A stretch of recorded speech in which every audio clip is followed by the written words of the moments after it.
मैं डॉक्टर अनिल कुमार पांडे, विभागाध्यक्ष इतिहास, गवर्नमेंट साइंस कॉलेज दुर्ग, आपसे भारत की स्वतंत्रता के संदर्भ में विशेषकर माउंटबेटन योजना एवं भारतीय स्वाधीनता अधिनियम 1947 के संदर्भ में चर्चा के लिए उपस्थित हूँ। सर्वप्रथम हम भारत के स्वाधीनता की तरफ बढ़ते हुए कदम की चर्चा करेंगे। सर्वविदित है कि 1757 के पलासी के युद्ध से लेकर 1857 के भारत के प्रथम स्वाधीनता आंदोलन के मध्य तक इन 100 वर्षों के इतिहास में ब्रिटिश शासन ने युद्ध एवं अपनी कूटनीति के आधार पर भारत में अपनी राजनीतिक प्रभुसत्ता का विस्तार कर दिया। 1857 के विद्रोह में जिस तरह से ब्रिटिश सत्ता को चुनौती दी गई, उसके बाद ब्रिटिश सत्ता ने क्रमशः शासन में भारतीयों की भागीदारी बढ़ाने का प्रयास किया। 1885 में भारतीय राष्ट्रीय कांग्रेस की स्थापना इस दिशा में एक महत्वपूर्ण कदम था। तत्पश्चात निरंतर भारतीयों के प्रतिरोध के कारण 1905 का बंगाल विभाजन और तत्पश्चात प्रतिक्रिया स्वरूप स्वदेशी आंदोलन के परिणाम स्वरूप भारत में जिस तरह से विरोध के स्वर मुखर हुए, उसके पश्चात यह ब्रिटिश शासन की ओर से प्रयास प्रारंभ हुए कि संवैधानिक रूप से भारतीयों को कुछ अधिकार दिए जाए, और इसी प्रयास के तहत 1909 का पार्लियामेंट्री रिफॉर्म और 1919 का मॉन्टेस्क्यू चेम्सफोर्ड अधिनियम रहा। 1927 में साइमन कमीशन का भारत आना और भारतीयों के द्वारा उसका विरोध किए जाने के प्रतिफलस्वरूप जो चुनौती भारतीयों को दी गई थी, उसको स्वीकार करते हुए मोतीलाल नेहरू की अध्यक्षता में एक कमिटी का गठन किया गया, जिसने भावी भारत के लिए एक संविधान की रूपरेखा तय की थी, हालांकि जिसको स्वीकार नहीं किया जा सका। तत्पश्चात 1930 से लेकर 1932 के मध्य 3 गोलमेज सम्मेलन लंदन में आयोजित हुए भारत के भावी संवैधानिक स्वरूप को लेकर। लेकिन चूंकि महात्मा गांधी के नेतृत्व में उस समय भारत में सविनय अवज्ञा आंदोलन चल रहे थे, इसलिए प्रथम और तृतीय गोलमेज सम्मेलन में भारतीय राष्ट्रीय कांग्रेस का कोई प्रतिनिधि शामिल नहीं हो पाया था। गांधी इरविन समझौते के बाद द्वितीय गोलमेज सम्मेलन में कांग्रेस की ओर से महात्मा गांधी ने भाग लिया था, लेकिन उसका कोई सकारात्मक परिणाम भारतीयों के पक्ष में नहीं आया था, और यही कारण है कि भारत में आने के बाद गांधी ने पुनः सविनय अवज्ञा प्रारंभ कर दिया था, जिसके कारण उनकी तुरंत गिरफ्तारी हो गई थी। इन गोलमेज सम्मेलनों के आधार पर वो सबसे सर्वाधिक महत्वपूर्ण 1935 का अधिनियम आया, जिसके तहत 1937 में निर्वाचन हुए और कांग्रेस ने बहुमत के साथ अनेक प्रांतों में अपनी सरकार बनी। 1937 में कांग्रेस की सरकार स्थापित हुई, लेकिन मात्र 2 वर्ष के बाद 1939 में द्वितीय विश्व युद्ध की घोषणा के साथ ही बिना भारतीय राष्ट्रीय कांग्रेस और भारतीय प्रतिनिधियों से चर्चा किए हुए ब्रिटिश सरकार ने भारत की तरफ से भी द्वितीय विश्व युद्ध में भाग लेने की घोषणा की। परिणाम रहा कि भारतीय राष्ट्रीय कांग्रेस के अंतर्गत जितने भी शासित प्रांत थे, उससे कांग्रेस ने इस्तीफा दे दिया। द्वितीय विश्व युद्ध प्रारंभ होने के बाद कांग्रेस और कुछ प्रतिनिधि चाहते थे कि सरकार के खिलाफ आंदोलन चला। हालांकि भारतीय राष्ट्रीय कांग्रेस की पूर्ण सहानुभूति फाशीवादी आक्रांताओं को भाजन बने राष्ट्रों के साथ थी, लेकिन कांग्रेस के नेताओं का कहना था कि कैसे गुलाम राष्ट्र दूसरे राष्ट्र की स्वतंत्रता की रक्षा में मदद कर सकता है। अतः कांग्रेस की मांग थी कि भारत के कम से कम कुछ प्रभावी अधिकार भारतीयों को प्रदान किया जाए, ताकि भारत अपनी तरफ से इस आंदोलन में सक्रिय भूमिका अदा कर सके, लेकिन ब्रिटिश सरकार ने कांग्रेस की इन मांगों को खारिज कर दिया। गांधी इस परिस्थिति में ब्रिटिश सरकार के खिलाफ कोई आंदोलन के लिए उत्सुक नहीं थे। अंततः बहुत दबाव के बाद अक्टूबर 1940 में उन्होंने व्यक्तिगत सत्याग्रह शुरू किया, लेकिन परिस्थितियां इस बीच काफी बदल गई। जापान का बर्मा के क्षेत्र में निरंतर अग्रगामी नीति और जिस तरह से बर्मा ने उन क्षेत्रों पर विजय प्राप्त करना शुरू किया, वह ब्रिटिश सरकार के लिए चिंता की बात थी। इसलिए भारतीयों का सक्रिय सहयोग प्राप्ति हेतु ब्रिटिश सरकार ने क्रिप्स के नेतृत्व में एक मिशन मार्च 1942 को भारत भेजा। यदि क्रिप्स ने घोषणा की कि युद्ध के बाद ब्रिटिश सरकार भारतीयों को शीघ्रातिशीघ्र स्वशासन देगी, ब्रिटिश सरकार के कांग्रेस की तत्काल प्रभावी शक्तियों को हस्तांतरण के अनुरोध को अस्वीकार कर दिया, और यही कारण रहा कि गांधी ने क्रिप्स के संपूर्ण प्रपोजल को पोस्टडेटेड चेक कहा और उसको कांग्रेस ने मानने से इनकार कर दिया, क्योंकि इसके अधिकांश जो प्रावधान थे वे द्वितीय विश्व युद्ध के पश्चात के थे और वो भी स्पष्ट नहीं था कि उस संदर्भ में क्या निर्णय लिए जाएंगे। ऐसी परिस्थिति में विवश होकर अगस्त 1942 में कांग्रेस को भारत छोड़ो आंदोलन प्रारंभ, और यह आंदोलन काफी सक्रिय आंदोलन रहा।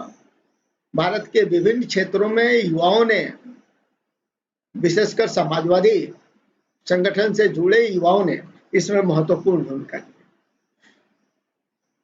विश्व युद्ध की समाप्ति के बाद ब्रिटिश सरकार ने भारत के भावी संवैधानिक स्वरूप को निर्धारण करने के लिए एक मिशन भेजा, जिसको कैबिनेट मिशन योजना कहते हैं। कैबिनेट मिशन ने एक द्विस्तरीय संघीय योजना प्रस्तुत की, जिसके अंतर्गत भारत के राष्ट्रीय एकता, जो कांग्रेस की मांग थी, उसको बनाए रखते हुए भारत की क्षेत्रीय स्वायत्ता को भी महत्व दिया गया, ताकि जो देशी रियासत है, प्रांत है, वे भी अपनी इच्छानुसार निर्णय ले सके। अतः यह निर्णय किया गया कि कैबिनेट मिशन में कि भारत एक संघ होगा जिसमें प्रांत और राज्य शामिल होंगे।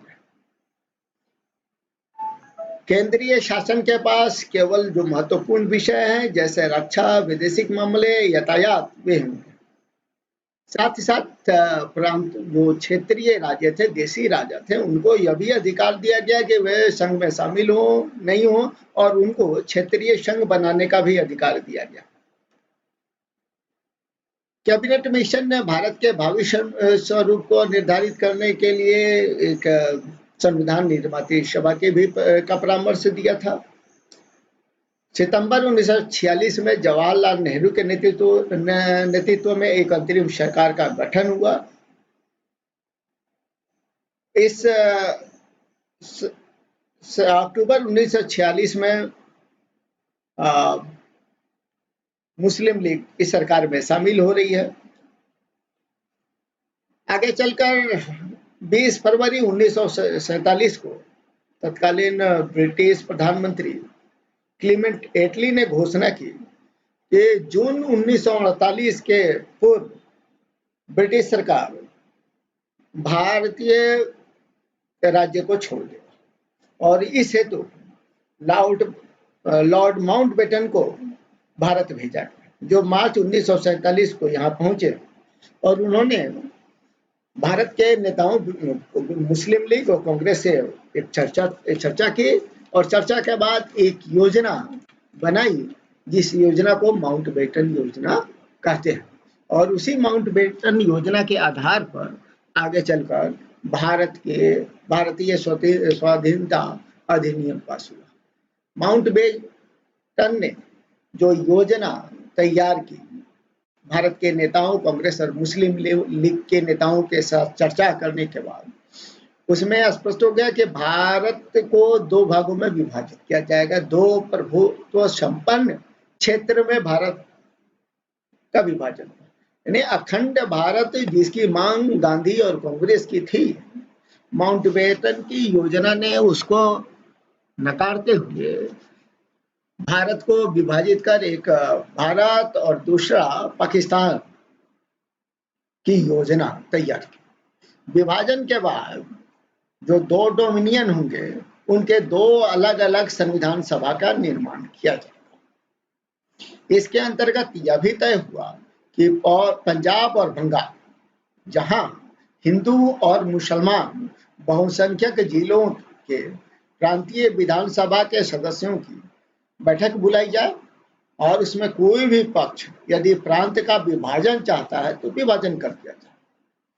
तो इस तरह से पंजाब और बंगाल के संदर्भ में वहां के प्रांतीय विधायिका के द्वारा वहां प्रस्ताव पास कर उसके विभाजन के संदर्भ में निर्णय लेने का प्रस्ताव था।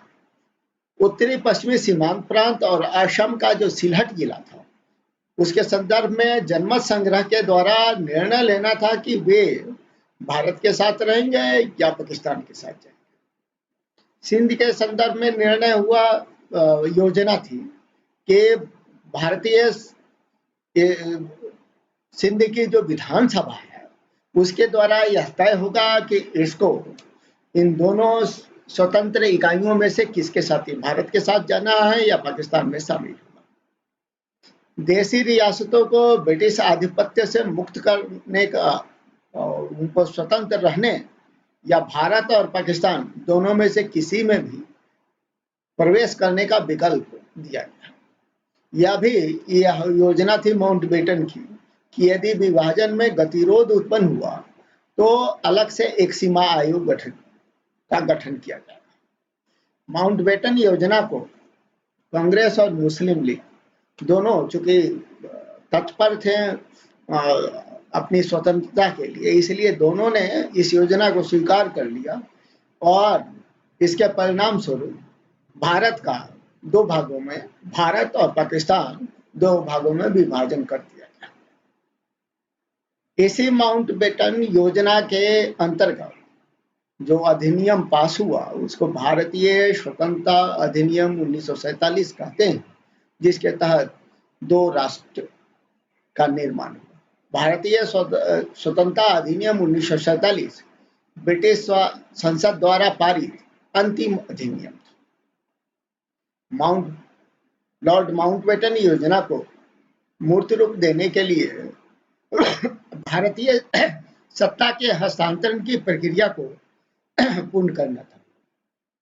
ब्रिटिश प्रधानमंत्री एटली ने माउंटबेटन योजना का जो विधेयक था उसको ब्रिटिश संसद में 15 जुलाई 1947 को कॉमन सभा में और 16 जुलाई लोकसभा में प्रस्तुत किया और दोनों सदनों से पास होने के पश्चात 18 जुलाई 1947 को ब्रिटिश क्राउन के हस्ताक्षर हो गए और इस हस्ताक्षर के साथ भारतीय स्वतंत्रता अधिनियम पास हो गया, जो इस नाम से जाना जाता है। वस्तुतः इस अधिनियम द्वारा 3 जून 1947 की योजना को ही वैधानिक रूप प्रदान किया गया।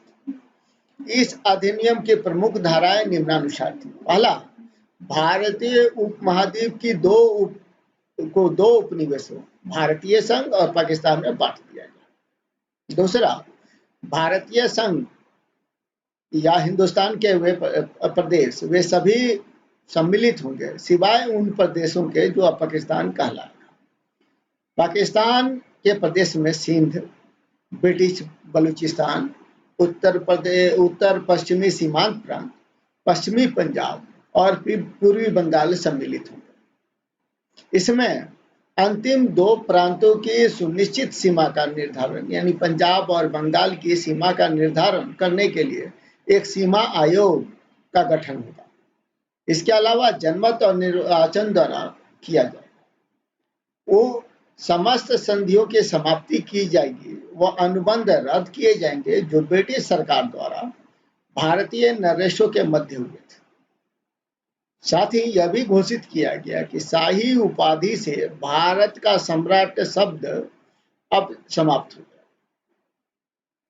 नेक्स्ट, प्रत्येक राज्य के लिए एक एक गवर्नर जनरल, यानी एक भारत का गवर्नर जनरल होगा और एक पाकिस्तान का गवर्नर। जनरल होगा, जो ब्रिटिश क्राउन द्वारा नियुक्त किया जाए, और वह इस राज्य की सलाह के प्रयोजन के लिए ब्रिटिश क्राउन का प्रतिनिधित्व करेगा।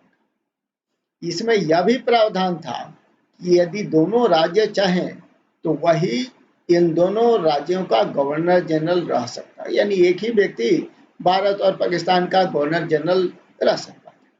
यह अधिनियम भारतीय स्वतंत्रता अधिनियम 1947 का अंततः 15 अगस्त 1947 को भारत के स्वतंत्रता दो स्वतंत्र प्रांत भारत और पाकिस्तान में बांट दिया। पाकिस्तान के प्रथम गवर्नर जनरल मोहम्मद अली जिन्ना ने किंतु भारत ने माउंटबेटन को ही भारत का प्रथम गवर्नर जनरल नियुक्त कर दिया।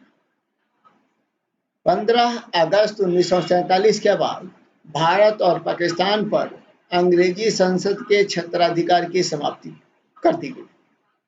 गवर्नर जनरल इस बात की आज्ञा दे सकता था कि ब्रिटिश क्राउन की भारतीय सेना का दोनों राज्यों में बंटवारा होगा। साथ ही विभाजन कार्य की पूर्णता तक गवर्नर जनरल ही सेना का कमान तथा प्रशासन के लिए उत्तरदायी होगा।